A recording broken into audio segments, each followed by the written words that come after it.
రెడ్డి, గీతారెడ్డి అవునవును. ఇట్లాగ ఒక బలమైన టీముని తను తయారు చేశారు. అవును. ఆ టీం తయారు చేయడం అన్నటువంటిది రాజశేఖర రెడ్డితో సాధ్యమైంది. ఉమ్, తెలుగుదేశం ముందు అసలు కాంగ్రెస్ పరిస్థితి ఏంటి అన్నటువంటి దశ నుండి ఉమ్, తెలుగుదేశానికి చెక్ పెట్టగలిగినటువంటి స్టేజ్కి కాంగ్రెస్ ని తీసుకెళ్ళగలిగాడు అతను. అంటే కాంగ్రెస్ వల్ల వీళ్ళకి బ్రాండ్ ఇమేజ్లు వచ్చినాయి కానీ ఇప్పుడు మీరు చెప్పిన సబిచంద్ర రెడ్డి వీళ్ళ వల్ల అయితే కాంగ్రెస్కి ఏం రాలేదు ఏం లేదు అప్పటి వరకు. అంతే.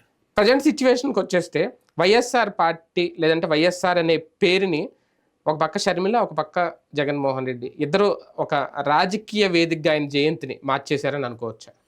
అది దాన్ని ఏదో అంటారు కదా, ఇంటి గుట్టు ఉమ్, రట్టు చేసుకోవడం అన్నటువంటిది అది ఆల్రెడీ జరుగుతోంది. ఉమ్, ఇప్పుడు ఒక రకంగా చెప్పాలంటే కుటుంబ రాజకీయ వారసత్వ ఆధిపత్య పోరాటం నడుస్తుంది.